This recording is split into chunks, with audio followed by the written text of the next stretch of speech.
बंदर और शेर।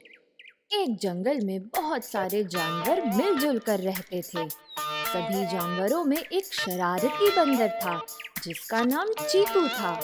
आए दिन चीकू सबको परेशान करता रहता था। तुम यहाँ वहाँ केले खाकर छिलके फेंकते रहते हो। अगर कोई इस बार पैर रखकर फिसल गया और उसको चोट लग गई तो कौन जिम्मेदार होगा?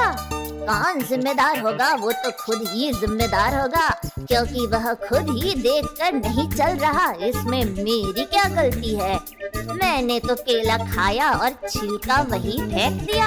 अब वो उस पर पैर रखे या न रखे, यह उनकी जिम्मेदारी है। बंदर, तुम ना सिर्फ अपना फायदा देखते हो। तुम्हारे द्वारा गिरे हुए छिलके से चाहे कोई गिरे या ना गिरे, तुम्हें इससे कोई फर्क नहीं पड़ता।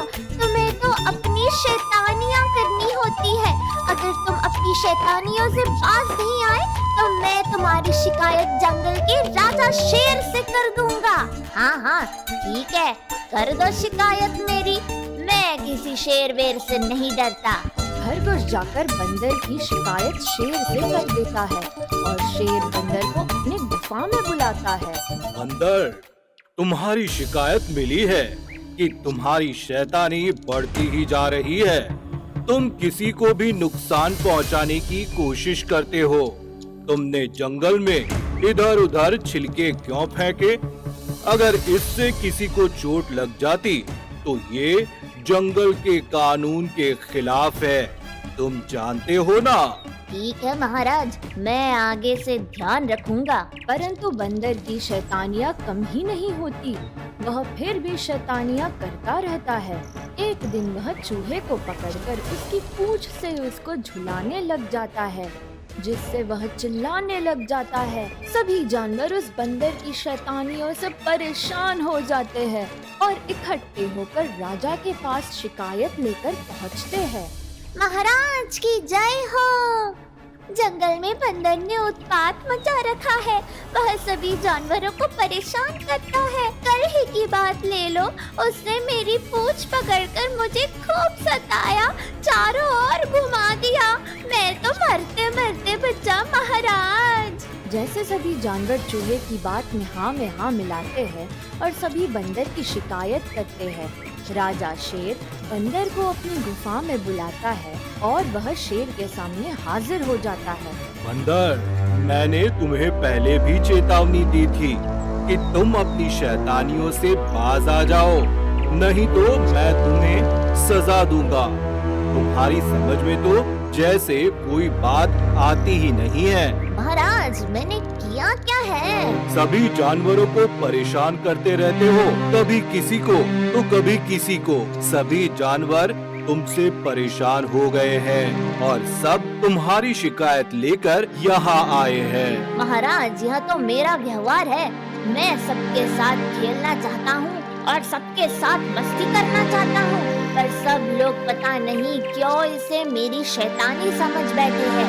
वह सबके साथ मिलकर रहना चाहता हूँ और सबसे बात करता हूँ, परंतु सब मेरी बातों का बुरा मान कर बैठ जाते हैं। और देखो ना, आज तो मेरी शिकायत लेकर सभी जानवर आपके पास आ गए। नहीं बंदर, ये हमारे जंगल के नियम के खिलाफ है। तुम ये जंगल के नियमों को तोड़ रहे हो। हमारे जंगल का नियम है कि कोई भी जानवर दूसरे जानवर को परेशान नहीं करेगा, लेकिन तुम सभी जानवरों को शैतान बनकर परेशान करते हो। मैं अब तुम्हें सजा दूंगा। महाराज, नहीं, मुझे सजा मत दीजिए। आज से तुम्हारी ये सजा है कि तुम्हें जंगल से बाहर निकाल दिया जाता है। ना ही तुम जंगल में रहोगे, ना ही सबको परेशान करोगे। शेर बंदर को जंगल से बाहर रहने की सजा देता है, जिससे बंदर जंगल के बाहर के पेड़ पर रहने लग जाता है।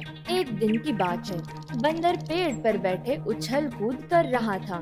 एक सर्कस की गाड़ी जंगल की ओर से जा रही है। और उसमें जंगल का राजा कैद है। वह यह देखकर बहुत हैरान हो जाता है और कूदता हुआ जंगल की ओर जाता है।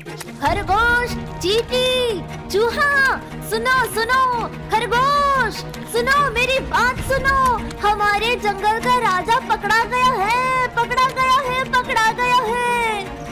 क्या बात है बंदर, तुम इतने परेशान क्यों हो? तुम्हें तो जंगल से बाहर निकाल दिया गया था, तुम जंगल में क्या कर रहे हो?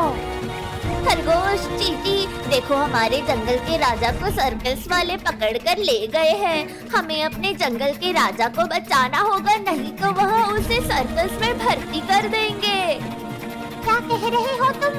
क्या सच में जंगल के राजा को पकड़ कर ले गए हैं? हाँ हाँ हाँ, हम चारों को जल्दी से जल्दी उसको उन सर्कस वालों से आजाद करना होगा। मेरे पास एक तरकीब है, चलो चलो जल्दी चलो, मैं रास्ते में बताता हूँ।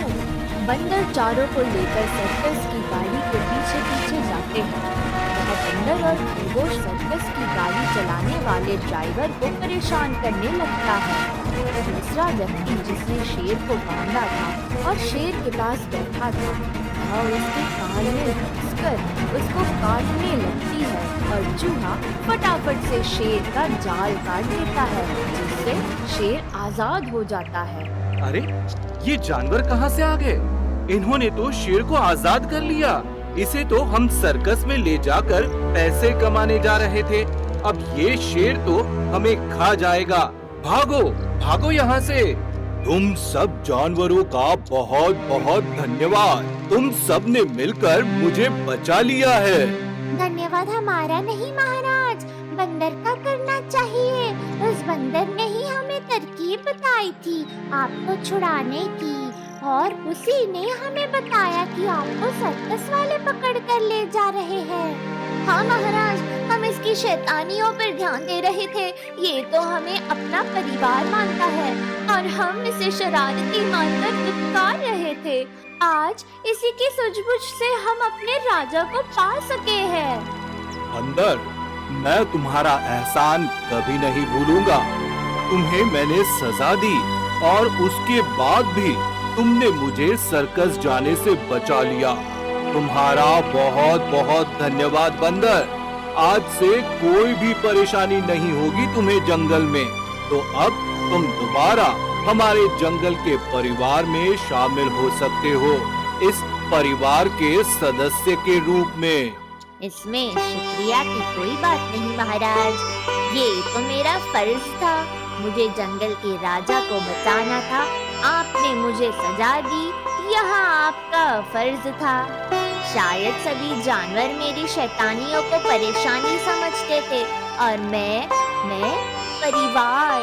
आज उन्होंने मेरी अहमियत जान ली। इससे बड़ी खुशी की बात और क्या हो सकती है? हाँ बंदर, आज से तुम हमारे जंगल के ही सदस्य हो। हमारे जंगल में तुम्हारा स्वागत है। आज से मैं और तुम दोनों दोस्त बनकर रहेंगे और इसी तरह से एक दूसरे की मदद करेंगे। एक काम करो ना, तुम मेरे मंत्री बन जाओ। शेर और बंदर अब दोस्त बन गए थे और हंसी खुशी उस जंगल में रहने लगे थे। वह मंत्री बनकर शेर की भी मदद करता था। जंगल के सारे जानवर उससे बहुत खुश रहने लगे थे।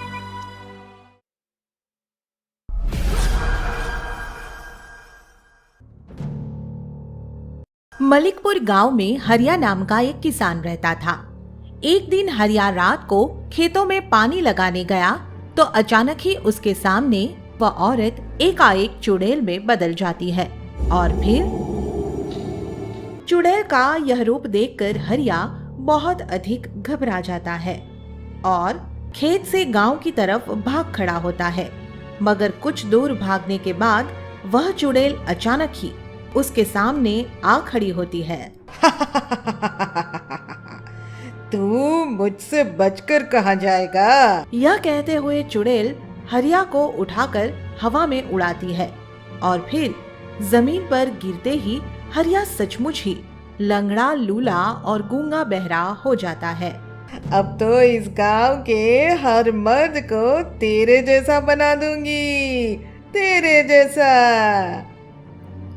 यह कहकर चुड़ैल गायब हो जाती है और फिर जैसे तैसे हरिया किसी तरह अपने घर पहुंचता है। हरिया की पत्नी राधा उससे बार बार सवाल करती है, मगर हरिया उसे देखकर रोने के सिवा कुछ बोल सुन नहीं पाता, तो वह समझ जाती है।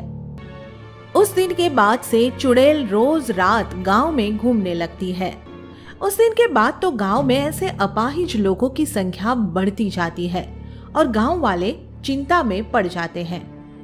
भाइयों, अगर ये बीमारी ऐसे ही बढ़ती रही तो कुछ दिनों में गांव के सारे मर्द अपाहिज हो जाएंगे। मैं तो कहूँ कि सबको मिलकर पहाड़ी वाले महात्मा के पास चलना चाहिए, वह जरूर इस समस्या का समाधान कर देगा। उसके बाद वे सब सरपंच जी के घर चले जाते हैं और इस बारे में उनसे सलाह मशवरा करते हैं। तो ठीक है भाइयों, चलो महात्मा जी के पास चलते हैं। सरपंच के ये कहने पर गांव के कुछ खास लोग पहाड़ी पर महात्मा जी के पास जाते हैं और फिर उन्हें अपनी समस्या बताते हैं। महात्मा जी उनकी बात सुनकर हैरान हो जाता है और उन्हें बताता है, बहुत बड़ी विपदा आई है आपके गांव पर। महात्मा जी से ये सुनकर सब गांव वाले हैरत में पड़ जाते हैं और साथ ही डर भी जाते हैं। ये कमबख्त शमशान घाट की चुड़ैल हमारे गांव में आई क्यों है? इसे हमारे गांव के मर्दों से आखिर क्या दुश्मनी है महात्मा जी? सरपंच के ये पूछने पर महात्मा जी गांव वालों को बताते हैं, पास के गांव में सूरत नाम का एक तांत्रिक रहता है।